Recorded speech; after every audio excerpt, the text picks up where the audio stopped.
Mother wasn't able to make the trip over, and she still wants to hear the presentation. Mothers love that. So, I started with this one because this is one of my favorite pictures I've ever taken. This is a McLaren MP4 12C.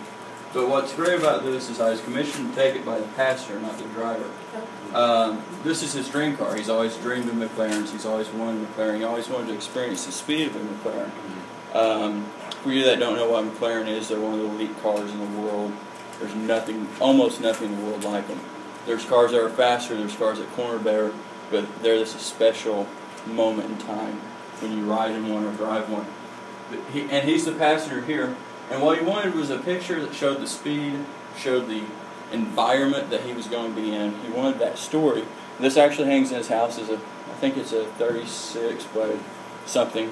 And he's here in the passenger seat, and if the projector was showing at full brightness, you actually can see his eyes, and in the big print you actually can see the smile in his eyes. And that's the story.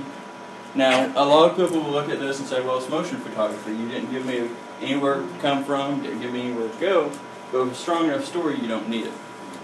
And that's kind of some of the stuff we're going to talk about. So, storytelling with motion. 1918, Arthur Brisbane, this is one of the earliest known sayings that this was done, was an advertising guru.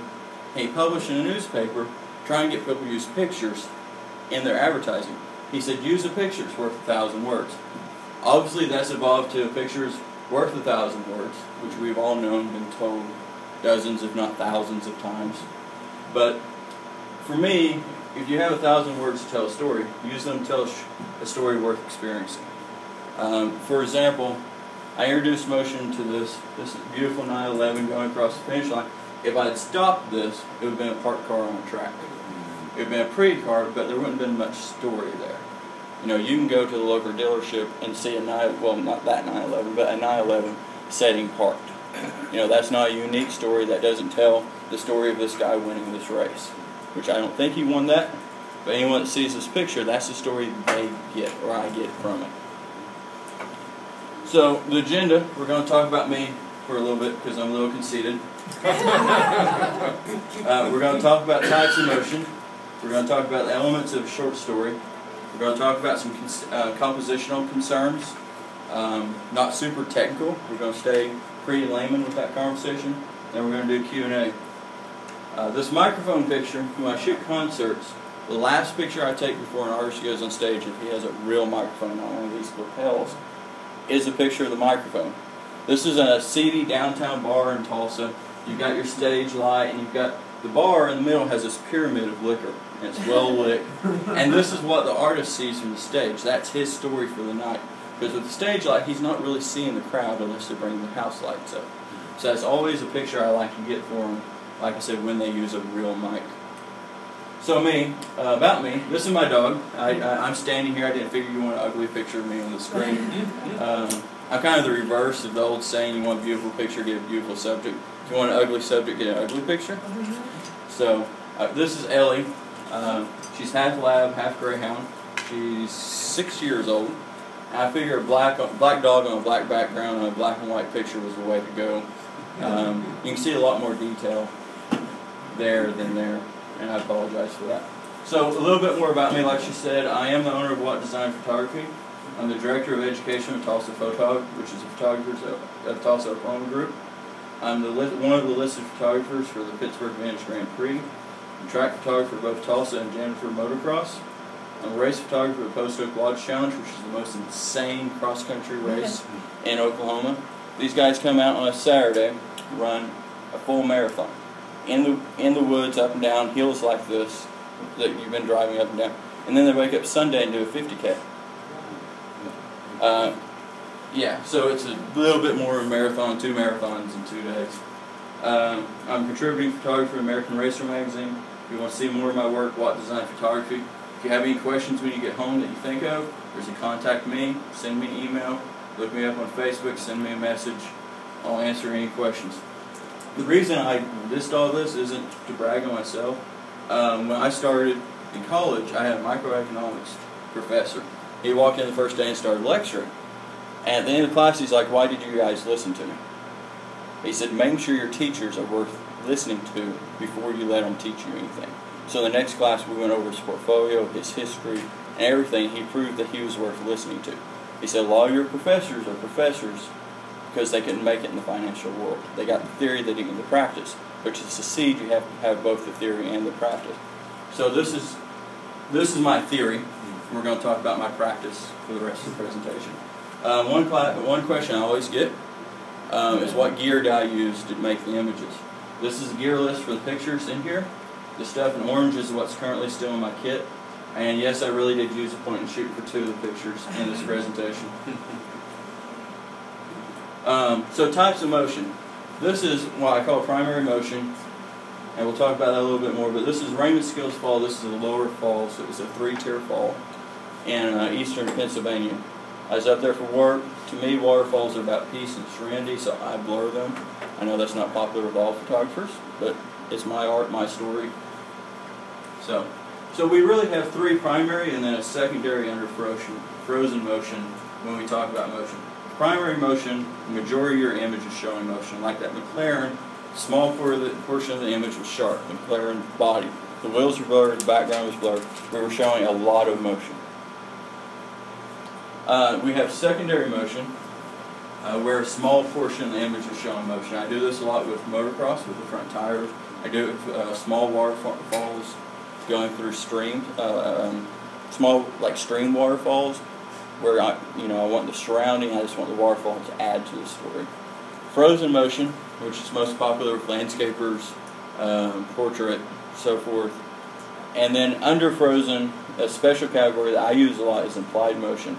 It's frozen motion, but you can still tell that there's motion happening.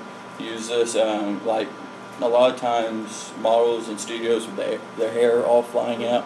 You don't want the hair blurry, but you want it all flying out. And that's when you introduce implied motion. It's kind of like implied nudity, but you can just show your grandmother. So for primary motion, I went with a picture that probably everyone in the room's taken or thought about taking. This is an entire life cycle of a sparkler. It starts here, it died there.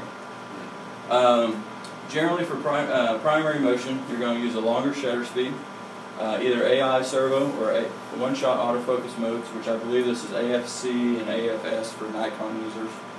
And that really depends on what you're shooting. I use AI servo with motorsports. For this, I used one shot because my primary subject's not, so I just want to lock it. I'm not tracking before I press the button. And generally, when I'm shooting something like this, I do one shot. When I'm panning, I'll do a burst of 3 image in continuous drive mode. And when I'm doing primary motion, I'm more worried about my shutter speed than my depth of field, because I'm going to destroy most of my depth of field with motion. So I don't really worry about that. If I'm in complex dynamic light, I'll use shutter priority. If I'm in continuous light or a still situation like this, I'll use manual exposure. Things to consider: panning's hard, especially hand panning. A lot of places where you pan is dangerous. You don't want to trip over your tripod, so you use a monopod or hand pan. And if you're going to hand pan, find a park that has a street beside it, so you're shooting on, and you pan on that. I learned there's a dam in northeastern Oklahoma. When they run the floodgates, there's seagulls that just dive over and over and over. It's a repetitive, predictable pattern. And I spent probably 4 weekends just constantly shooting them. I don't have any pictures from that because I'm not a very good bird photographer, but I got my panning and tracking down.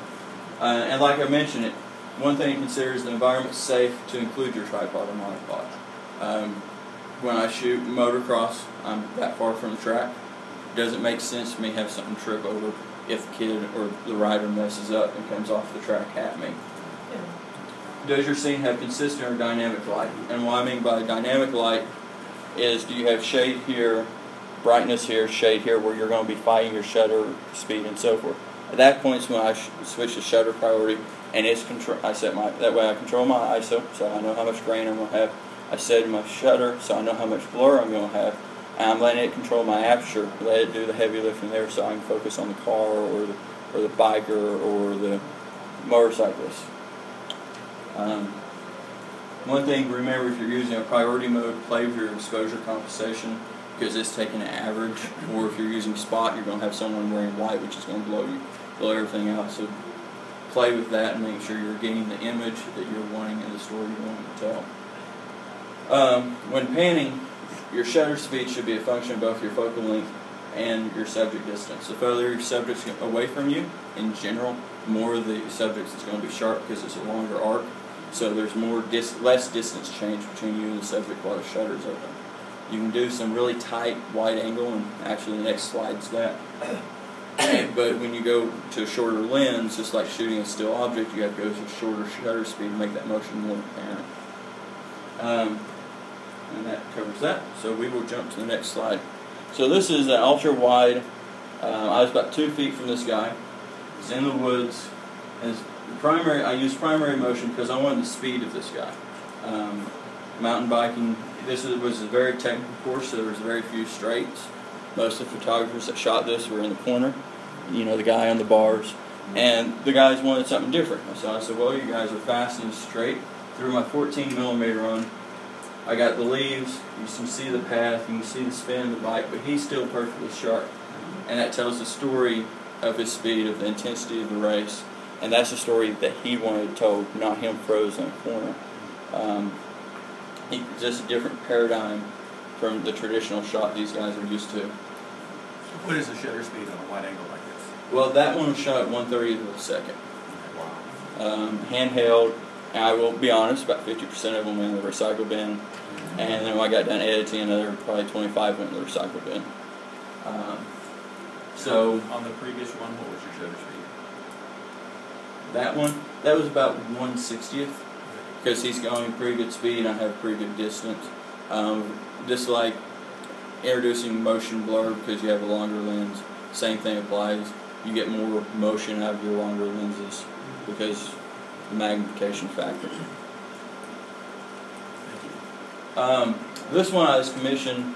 My wife worked at this church, and this youth pastor was leaving, and they wanted a picture of him to show what he'd done, really symbolize his career there. Well, I sat down with him. I talked to him. I said, "You know, you're a youth pastor. What's that like?" And he said, "Well, it was chaos." I said, okay, what we're going to do, this is actually the entire going away party, the entire length of his going away party.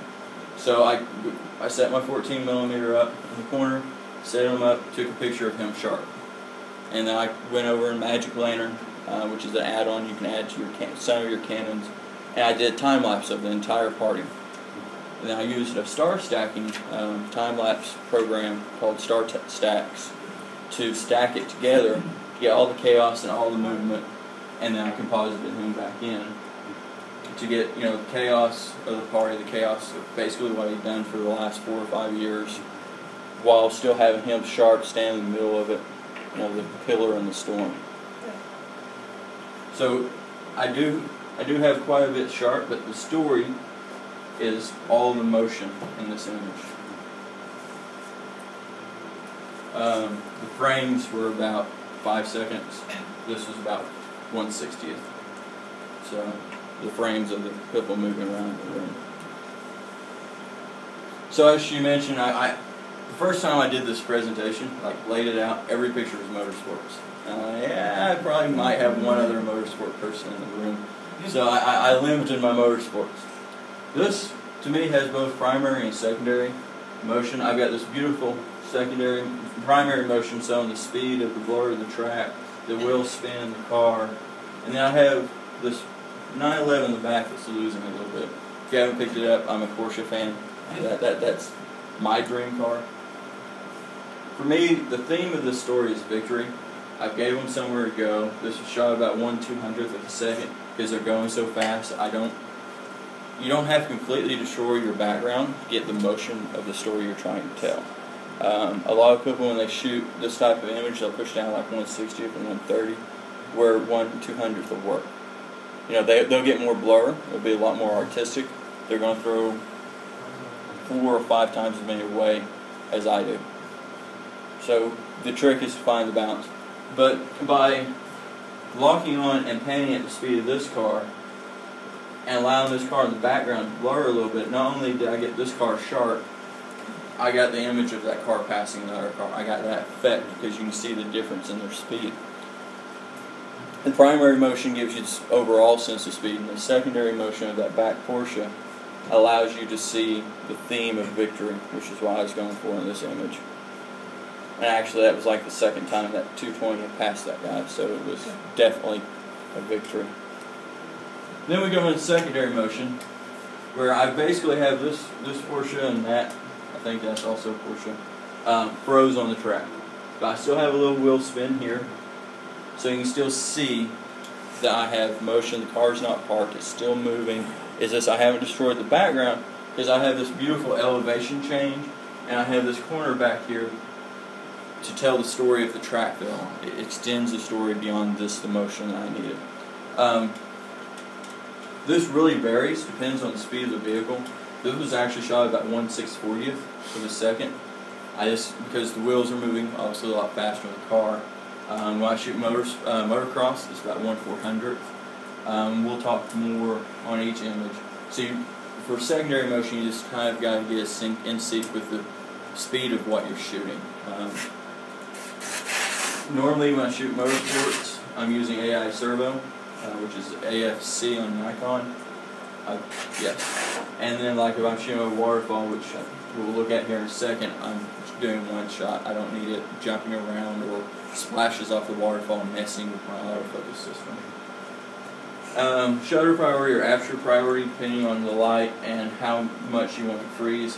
One thing you have to be careful with secondary motions, I like a really shallow depth of field with my motorsports. So if you use shutter priority and it's throwing you f16, everything's in focus and you become a lot more blurry. So I'll go aperture priority, set my aperture, set my ISO, and then I'll run my ISO up and down until it's giving me a shutter range that I like. I know that sounds backwards, but when you're more concerned about your depth of field than you are your shutter speed being an exact number, that's a method you can use. Especially the modern cameras where ISO, you can easily, in good light, shoot 3200, 6400, and still print huge posters. Once again, things to consider: tripod or monopod, is it safe? This was shot with a point and shoot. Does the scene have consistent dynamic light? That's one thing you always need to consider. Is do you have consistent light? Is your object going to move into somewhere where it's going to be consistent, so you don't have a shadow cutting in half and you have a weird cutoff? How much of the scene do I need to show motion to tell a story? For example, in this scene, we were walking back to our hotel in New York City, and we came up on this corner. It had been snowing, so the roads were kind of gritty, but they had the shine. We had all these taxis. I saw this bar on the corner called Traffic. And I'm like, that's just too good. We gotta stop. We gotta stop here. But I wanted to show the traffic moving. I could have bumped my ISO out of this world and stopped the traffic. So I just wanted a little motion and the traffic, so you had traffic and traffic. If I'd done primary motion and blown these guys out, I didn't mainly do that because I didn't have a tripod, and I wanted the New York City cabs. So I didn't want to completely destroy that part of the story. Where are the primary parts of the scene that need to show motion, and what parts need to be frozen? So here I needed to freeze traffic, I needed to freeze the road, I needed to freeze the building, I needed to freeze the skyline up here, but I needed a little bit of motion in the traffic to tell the story. I'm missing a slide. No, already. Okay. So secondary motion. One thing I try to watch my waterfalls, and this doesn't actually exist as blown out. To me, this is secondary motion because I've got this cascading stream through these rocks. I've got a little waterfall that's probably 6 feet, top to bottom. This portion here is probably about a 3 foot drop. So I wanted to show it coming through these rocks, but I also wanted to show, the boulder sharp, all this greenery, this overall serene scene, and let the waterfall finish the story. Like I said, one thing I watch about my waterfalls, if you're going to do the blurring, a lot of times guys will set down, drop it in 1/30 of a second, and they'll blow out. It's white, but it's not smooth. Kind of like it's blowing out here because of the quality of the projector. If you can get a nice gradient up to almost whited out white, instead of a hard, you keep your flow. That's a personal taste thing, but I've seen a lot of them and a lot of judges for photo competitions look down on these because so many of them you have this beautiful rock and then you just have this blown out white streak. That really doesn't tell the story of how serene the waterfall was when it was moving. Secondary motion again. I wanted the track sharp because you have this jump back here, you have this jump back here, you have this beautiful cascading light. I have the dirt, and this is all sharp. So I'm telling the entire story about, if that guy is up there and his tire's frozen and he's frozen in the air, he looks a little awkward. It doesn't tell the story of how fast or how intense he was coming. So I slowed my shutter speed down, like I said, about 1/400 works good for motocross. And I still have my tire spin. The rocks, if I zoomed in on them, they've got a little motion in them. You're not going to see that unless you go to the poster. But this tire spin stands out. When you look at the picture, you don't see it automatically, and that's the good part. Because if his tires are frozen, it would feel awkward, and you would be drawn to where's the motion, where's the rest of this story. That's one thing we're going to talk about here in a little bit when we get to the elements of the story, is making sure that if your story needs motion, to include it. If it doesn't, don't. Here I just needed enough to keep him moving in the scene. So in downtown Tulsa, we have this wonderful little park called Guthrie Green. It has these fountains that shoot up about this tall. In summer, when it's like 103 at night, kids play in it. I could have done a longer shutter speed. I could have turned these into cones, which you see a lot with fountains. But I would have lost the sharpness of the kids playing. But at the same time, I didn't want to completely freeze them. I wanted to see the water, the chaos of the water dropping. See this kid hit this water and this was flying at me. This kid's wiping the water off his face. I just wanted the joy of playing in the water fountain to be captured. So by including this a hair of motion, I was able to keep that chaos, that fun in my image and finish that story, but at the same time keep everything sharp enough that I can easily do like a 24x36 art print off of it. Frozen motion. Sometimes you don't need motion to tell your story. I didn't need, this is Pentatonics, they're a cappella beatbox group. I didn't need motion to tell this story. These are 3 of the 4 singing, well actually you can see all 4, there's another guy over here somewhere. But they're knelt down, they're singing to the front row, you've got her in the background doing her solo. And you have the story of their performance, but I didn't need motion to tell the rest of the story. And I just repeated that like 3 times, I apologize. Generally for settings for this you need a fast shutter speed, and fast is subjective to your subject. Here this is 1/200 of a second. They're not moving fast. I shoot about 28mm on my RX100 point and shoot. So it's fast for them. It wouldn't have been fast if I had been shooting a sports car. Or you can use a slower shutter speed. Like when I shoot in my garage studio, I shoot 1/60th of a second. But my strobes, because I'm killing all ambient light, my strobes effectively become my shutter. So I'm actually shooting about 1/4000th because that's the duration of my flash. So I'm shooting a fast shutter without shooting a fast shutter. Once again, I'm a big fan of AI servo or one shot depending on the situation. A lot of my frozen is one shot. When we get into implied where it's more motorsports, it'll be AI servo. And if you're going to shoot in continuous, don't do more than 3 frames generally, unless you have a 1DX or a D4S or a high top tier, because a lot of them they won't autofocus while the mirror's down. You're shooting really fast. Your subject's gonna move out of your depth of field plane. And once again, depending on the situation and what you're trying to achieve, shutter, aperture, or manual exposure modes, all 3 work well. Things to consider, once again, I know I'm harping on it, but safety is paramount. I don't know how many times I've seen photographers put themselves in a very dangerous situation with a tripod or monopod when they didn't need one necessarily.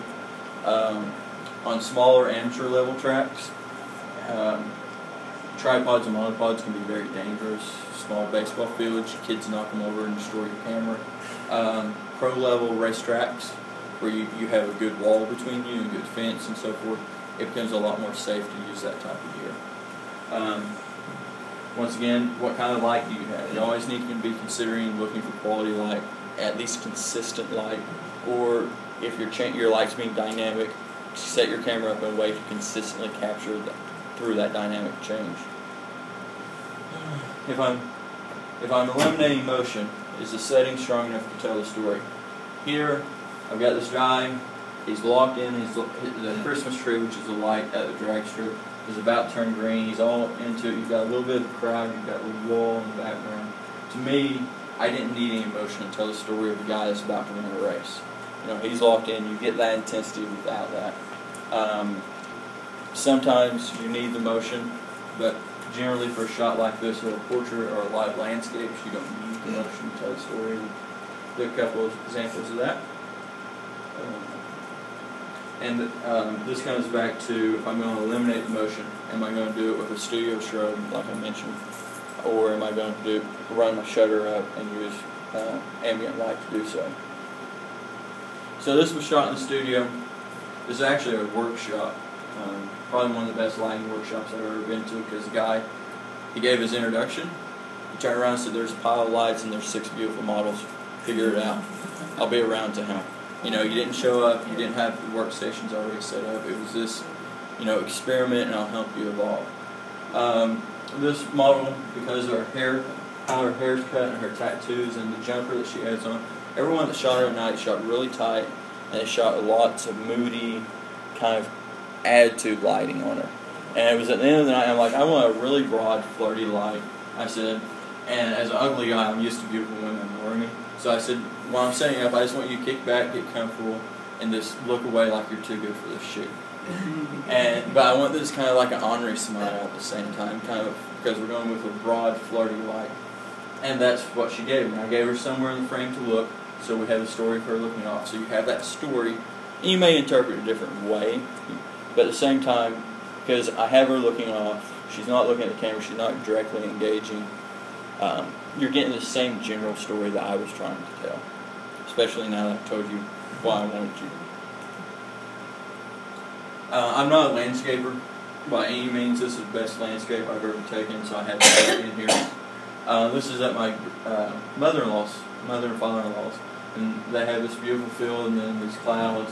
If I'd done a long exposure, either the grass would have been distracting, or the clouds would have moved and I wouldn't have had this beautiful edge, catch lights on the upper clouds and the sun back there. And this wouldn't have told the same story.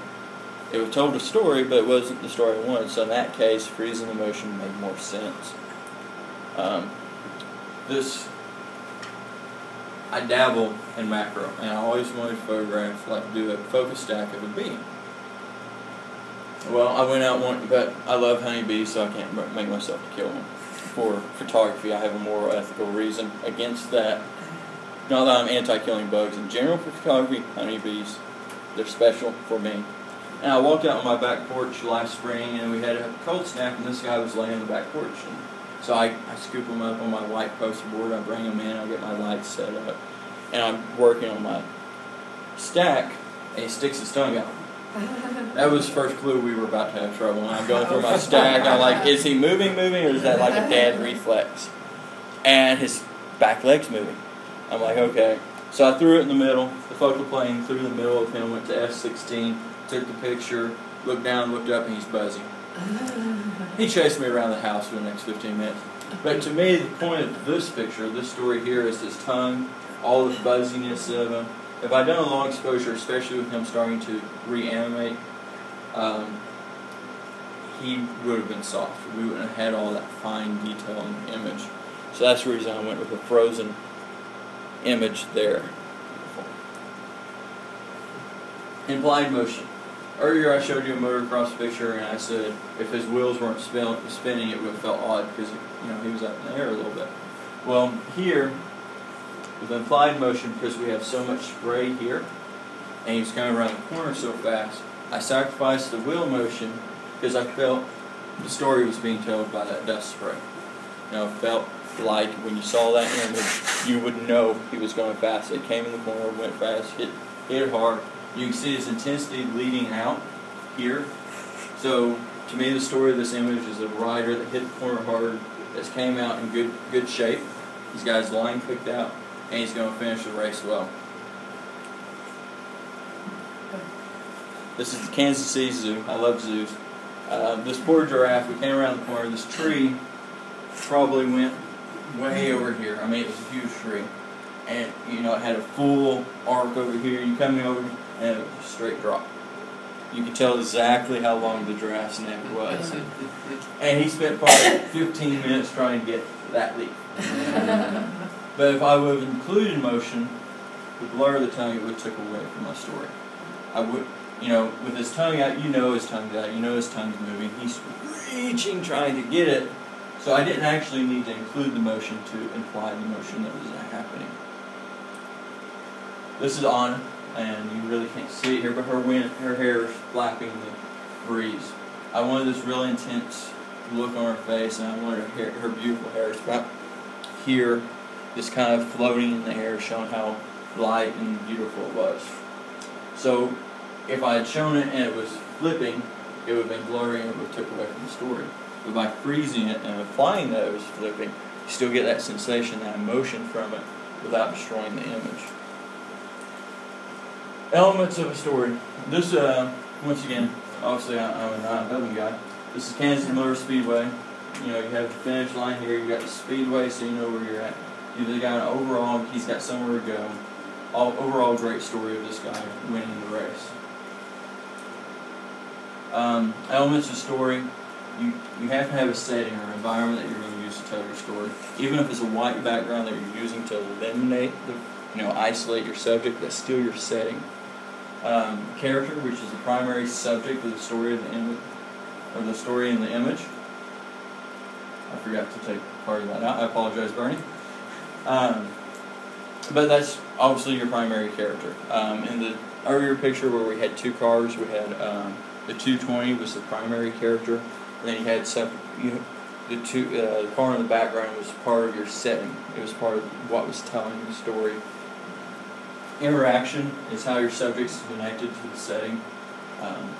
We'll go a little bit more into that when I can show you pictures that'll make more sense. And then the theme, the central concept the image is telling. You know, is it a theme of victory? Is it a theme of love? Is it a theme of how cool it is to see a bee's tongue? You know, it can write. To tell a full story, you need all four elements. They don't have to be complicated or advanced or sophisticated. They just have to be present. So setting, I fell in love with this bridge. But if I went up here and shot down the bridge, it would have been a picture of a log. If I went under it, it would have been a picture of metal grating.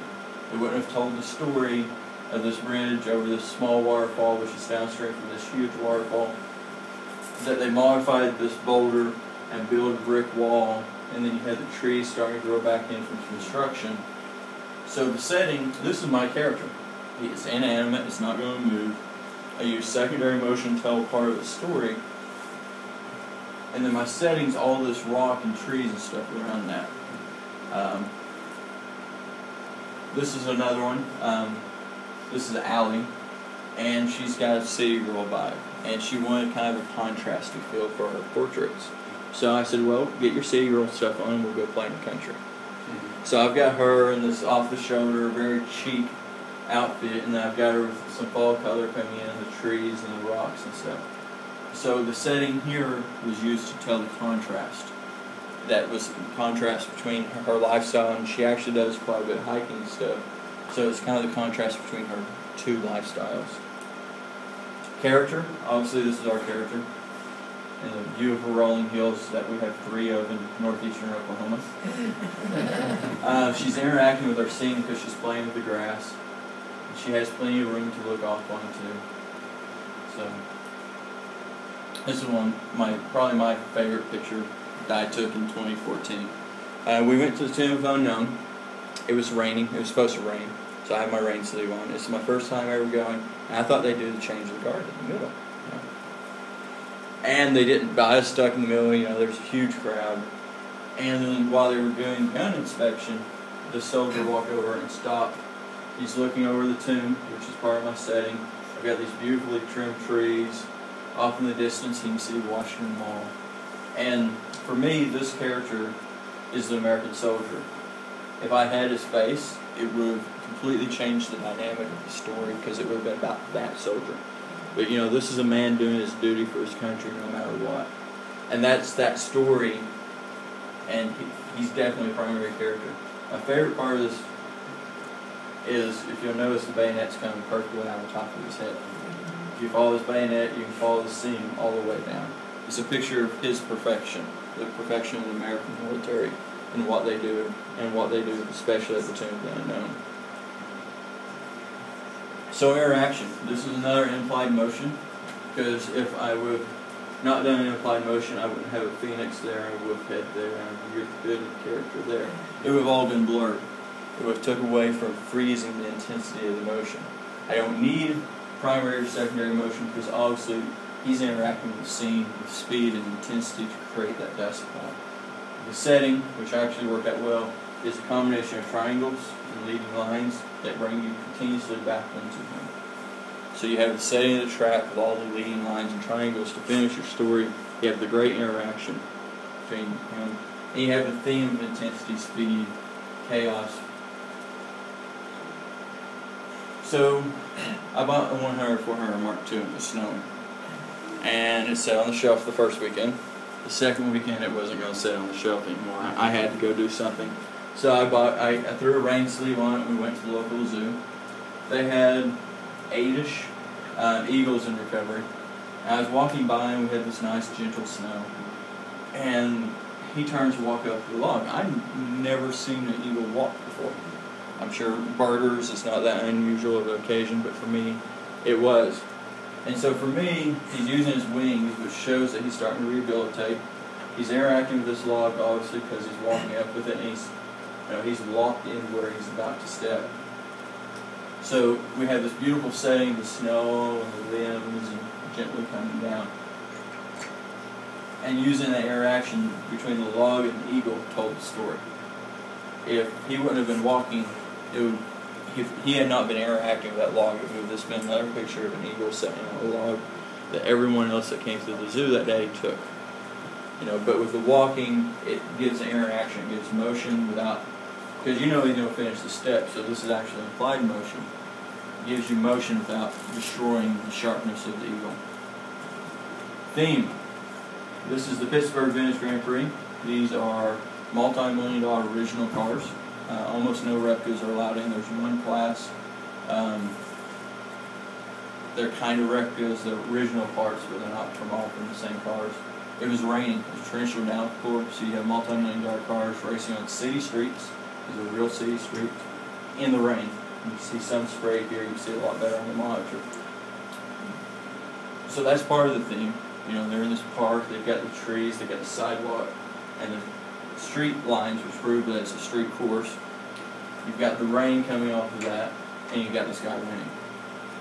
So the theme of this is this guy, even though it's raining, this guy took the risk to win the race in the rain. That's a story very few racers can say anymore, because most racetracks would close down in this situation. So this is something he's going to be proud of for the rest of his life. And by giving him the theme of victory, if this car wasn't here, that'd be a cool car picture. It's a cool car portrait. Now he's winning a race. Now it's a car on a track. See the difference? I was able to really emphasize the theme of victory no matter what for this guy. Let me switch back to this side. I can move more. This is a Theory of the Dead Man. They're I hate to use the word rock for them, but we're going to use the word rock loosely for them. Band. It's a Tulsa State Fair, so you have this huge crowd. I spent some time on the front with my 24-105, getting some individual pictures and stuff. But to me, a rock concert is about the party, about the crowd, about interaction. So I wanted to step back and get a picture, not from the good seats, but from the cheap seats, that showed the overall setting. I wanted the interaction between him and the mic. He's all up in it. I have no clue what he was singing at that particular moment. He's all up into it, singing. You got these leading lines pointing you back to the rock star in the middle. You got all these heads. You got a couple of cell phones. Luckily, this is about 3 years ago, so the cell phone problem wasn't quite as bad as it is now for concerts. But you got this overall feel that a big concert, even though there's only probably 500 people there, which for artists of their level was actually a tiny concert. You've got him, you've got a spotlight coming in here, And this was actually shot at 6400 ISO. And I, for a long time, had a poster of it at 24 by 36 on my wall in my office. It was shot with a 5D Mark III. And actually F8, it was an F8 challenge.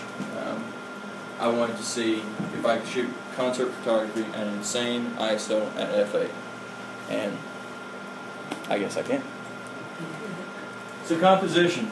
We're not going to go into super technical composition. I use a lot of rules of third with motion, or I center it, which a lot of people frown on. My customers love it. I sell the pictures and it tells the story I want. So do with that as you will. So I break it down basically to where are they going, allow area for the subject to move into in your frame. Generally, rules of thirds. Where did they come from?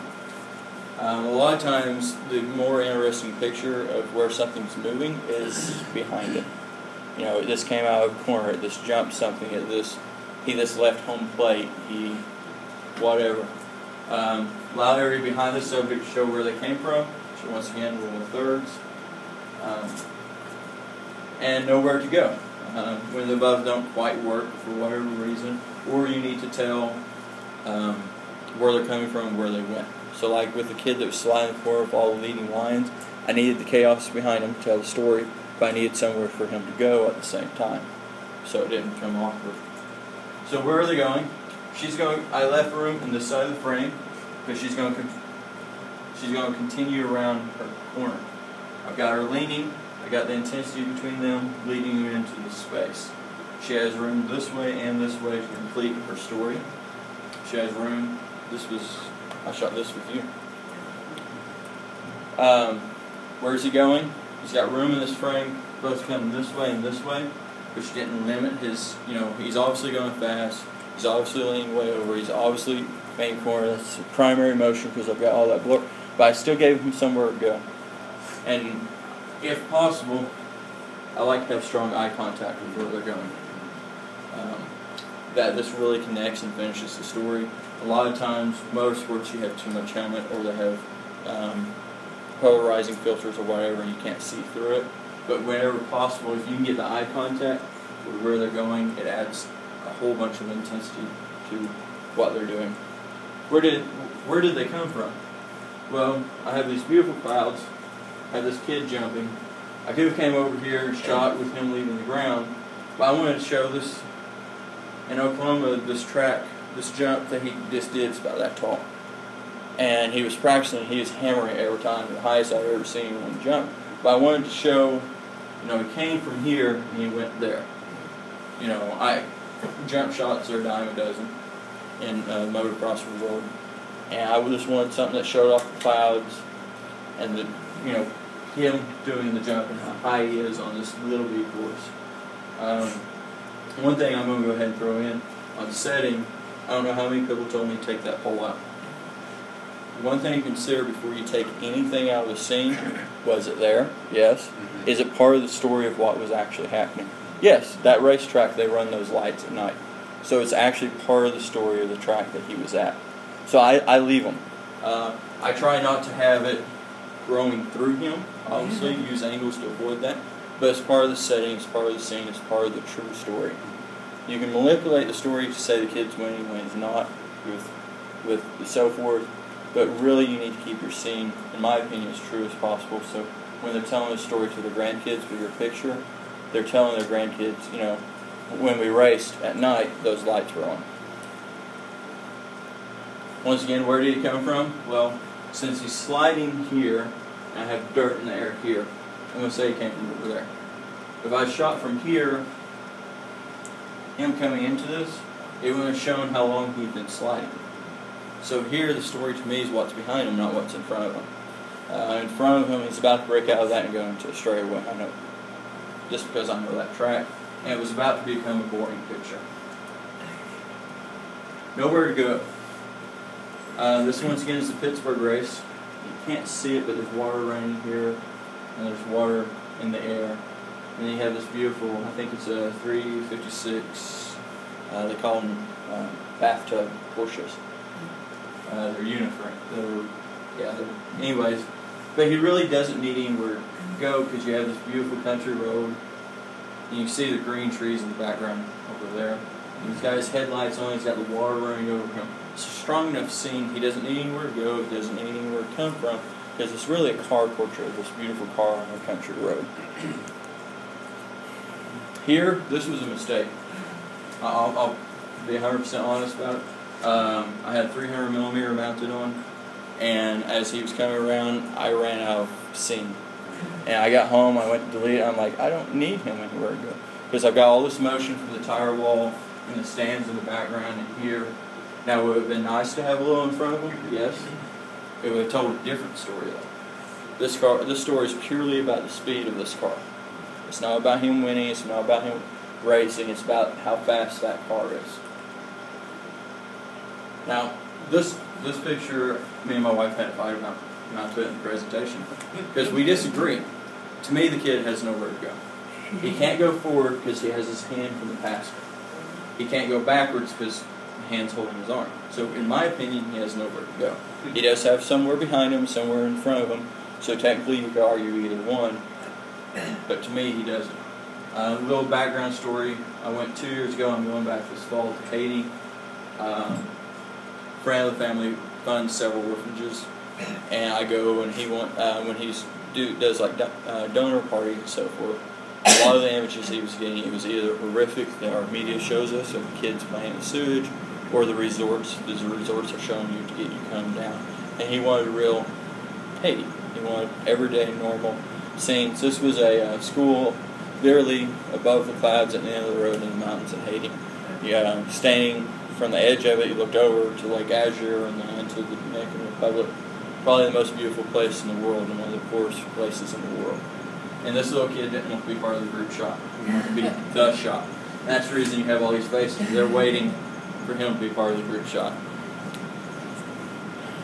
Nowhere to go once again. The motion here has nowhere to go. This is going in a circle.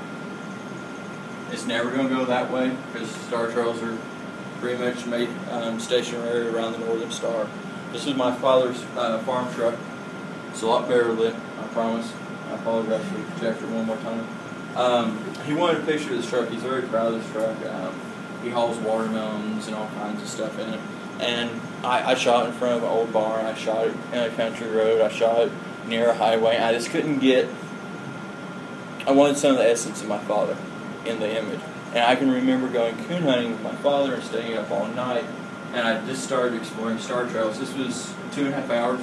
30-second exposure stacked using star stacks, and then I composited this in. Actually, I took this first and then that, but and I remember spending all night coon hunting with my dad, so I wanted an image that showed all night. And so I combined that story with the picture of the truck. So the motion in it has nowhere to go. Technically, the truck has somewhere to go. So depending on what you're emphasizing, you could argue either way on that one. So to wrap up, we talked about the types of motion. Primary, where most of your subjects, most of your scenes showing motion. Secondary, where a small portion, like you can see some small motion, the water spraying the tires of this Lotus. Frozen, a lot of times with portraits and so forth, you freeze everything because you don't need motion to tell the story. And then applied, where you need motion but you don't want to introduce softness. The elements of the story, which is your character, your setting, your interaction, and your theme. Create that in composition, give your subject somewhere to go, or where they came from, or nowhere to go, based on how strong the story is. Any questions? What kind of issues are you having shooting wide? Shooting, because there's people in there that was really wide, like that one guy that was jumping on that motorcycle. And you have this guy in it. Go down. I should be able. Like that one. This was shot with my 1740 at 17. Main thing I do when I shoot wide like that is I pick a point on the ground and focus, and then let them come into it. Or your autofocus, they're moving so fast they'll have a lot of trouble keeping up with it. That's the challenge. The other challenge I have with wide and motorsports is he was 3 feet from me. If you don't trust the driver or the rider, you don't shoot wide. Same thing with the. He's all the way at the beginning, isn't he? Yeah, I'm going way back.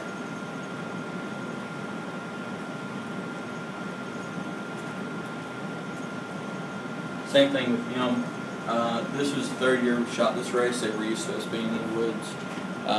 During the riders' meeting, we said, hey, we're going to do some really tight shots. Don't freak out.